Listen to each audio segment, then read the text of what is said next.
Srinivasa TV ప్రేక్షకులకు మరియు రెండు రాష్ట్రాల తెలుగు ప్రేక్షకులకు బూర్గంపాడు మండల ప్రజలకు బతుకమ్మ మరియు దసరా శుభాకాంక్షలు తెలియజేస్తున్నాము.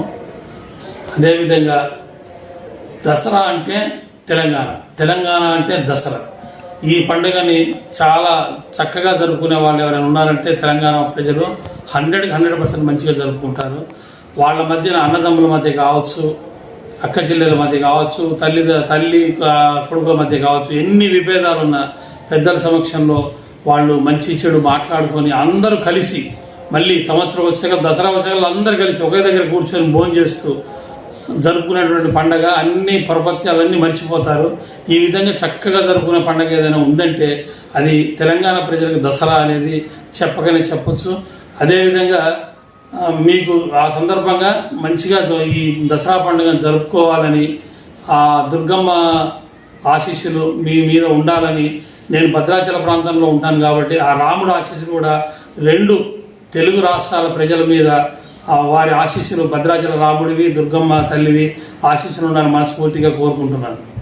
భద్రాద్రి కొత్తగూడెం జిల్లా బూర్గంపాడు మండలం సారపా గ్రామంలో నివసిస్తున్నాను.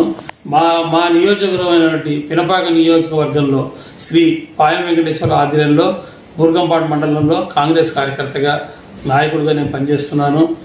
ఎన్నడూ లేని విధంగా ఏ ఎమ్మెల్యే చేయని విధంగా గెలిచినప్పటి నుంచి ఈ రోజు వరకు విశ్రాంతి తీసుకోకుండా ఎవరైనా ఎమ్మెల్యే పనిచేస్తున్నారంటే అది చెప్పగానే చెప్పచ్చు.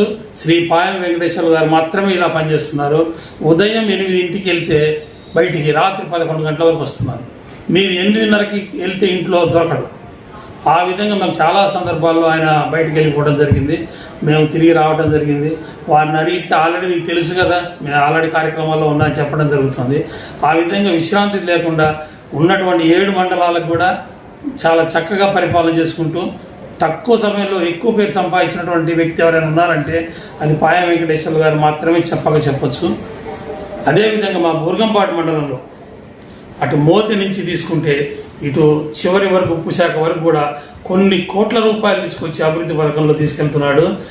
ఆ రోడ్లు అయితే ఏంటి, అంగన్వాడీ బిల్డింగ్స్ అయితేనేంటి, తర్వాత బీటీ రోడ్లు అయితే ఏంటి, సైడ్ డ్రైనేజీలు మన సిఎస్ఆర్ నిధులు సైడ్ డ్రైనేజీలు అయితే ఏంటి, బస్ స్టాండ్లు అయితే అంటే కొన్ని కోట్ల రూపాయలతో అభివృద్ధి పథకంలో తీసుకెళ్తూ ప్రతి వారానికో 10 రోజులకో సమయం ఉన్నప్పుడల్లా ఈ మండలానికి వచ్చి గడుపుతూ అందరినీ మమేకం చేసుకుంటూ ముందుకు పోతున్న వ్యక్తికి పాయం వెంకటేశ్వర్లు గారని మేము చెప్పగానే చెప్తున్నాము. అదేవిధంగా ఇంకోటి చెప్తున్నాము, కాంగ్రెస్ పార్టీ ప్రభుత్వం నెలకొల్పిన దగ్గర నుంచి 9-10 నెలలు కావస్తుంది. పూర్తిగా అనేక రకమైన సంక్షేమ పథకాలు తీసుకొచ్చారు, సాహసోపేతమైన నిర్ణయాలు తీసుకొచ్చారు. గత ప్రభుత్వం ఖజానా ఖాళీ చేసి పెట్టింది. అయినా కానీ కష్టసాధ్యమైన కానీ రైతు రుణమాఫీ అయితేనేంటి, 6 గ్యారెంటీలు అయితేనేంటి, బస్సు పథకం అయితేనేంటి, గ్యాస్ సిలిండర్ అయితేనేంటి, అనేక పథకాల్లో ముందుకు తీసుకెళ్తూ ఇబ్బందులు ఉన్నా కానీ అవన్నీ అధిగమించుకుంటూ పోతున్నారు. రుణమాఫీ కాలేదని ఉన్నటువంటి వ్యక్తులు అందరూ కూడా ఎవ్వరూ చింతించవలసిన అవసరం లేదు. ఒక 4 రోజులు అటు ఇటు అయినా అందరికీ ఇచ్చిన మాట ప్రకారం రుణమాఫీ అవుతుంది. అదేవిధంగా 6 గ్యారెంటీ పథకాలు పూర్తి స్థాయిలో నిర్వహించబడుతుంది. ఈరోజు అనగా 3వ తారీఖు 10వ నెల 2024 డిజిటల్ కార్డ్ అంటే ఒకే కార్డులో అన్ని పథకాలు వచ్చే విధంగా శ్రీ పాయం వెంకటేశ్వర గారు, మా ఎమ్మెల్యే గారు ఈరోజు మణుగూరులో దానికి సంబంధించిన ఆఫీసు దాన్ని ఓపెన్ చేయడం జరుగుతుంది. మీరు అందరూ కూడా దాన్ని వినియోగించుకోండి. త్వరలో ఇది మండలాల వైజ్గా అందరి దగ్గర నిర్వహించడం జరుగుతుంది.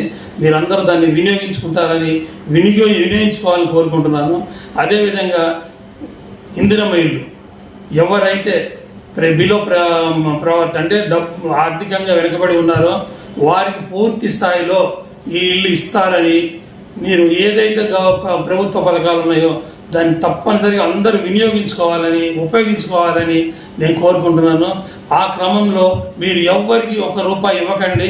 ఎవరైనా ఇందిరమ్మ ఇల్లు ఇప్పిస్తానని, ఇంకేదో చేస్తానని ఎవరైనా వస్తే అది మీరు ఎవరికి పైసలు డబ్బు రూపాయలు ఎవరికి ఇవ్వకండి. ఎందుకంటే గత ప్రభుత్వంలో ఇట్లాంటి తేడాలు వచ్చినాయి. మీరు ప్రభుత్వ అధికారులను ప్రశ్నించండి. మీకు కావాల్సినటువంటి ఏవైతే పథకాలు ఉన్నాయో పూర్తి స్థాయిగా పొందండి. మీకు ఒకవేళ అలాంటి వాటిలో ఏమైనా తేడాలు ఉంటే మీ దగ్గరలో కాంగ్రెస్ నాయకులను సంప్రదించి మీరు ప్రభుత్వం తరపున వచ్చేటటువంటి ప్రతి పథకాన్ని అర్హులైన అందరూ పొందాలని తీసుకుంటారని అలాంటి మార్గంలో ప్రయాణం చేస్తున్న మీకు పేద ప్రజలకి మీకు అర్థం కాకపోతే మీ దగ్గర ఉన్న కాంగ్రెస్ కార్యకర్తల్ని కానీ నాయకులను కానీ అడిగి మీరు లబ్ధి పొందుతారని నేను పూర్తి స్థాయిలో విశ్వసిస్తూ మీకు భరోసా కూడా ఇస్తున్నాం. మేము ఉన్నాము, మీరు ఎక్కడా కూడా అధైర్యపడొద్దు. మీరు తప్పనిసరిగా కులాలకి మతాలకి పార్టీలకి సంబంధం లేదు. ఆర్థికంగా వెనకబడి ఉన్న వాళ్ళు ఏ పథకానికి ఎవరైతే అర్హులో ఆ పథకాలు తప్పనిసరిగా మీరు పొందాలని కోరుకుంటున్నాను. మళ్ళొక్కసారి ఈ బతుకమ్మ దసరా సందర్భంగా మీకు ఆ దుర్గమ్మ ఆశీస్సులు ఉండాలని మనస్ఫూర్తిగా కోరుకుంటూ మీ ఇంగు రమేష్, బోర్గంపాడు మండలం సార్బా గ్రామం నుంచి మాట్లాడుతున్నాను.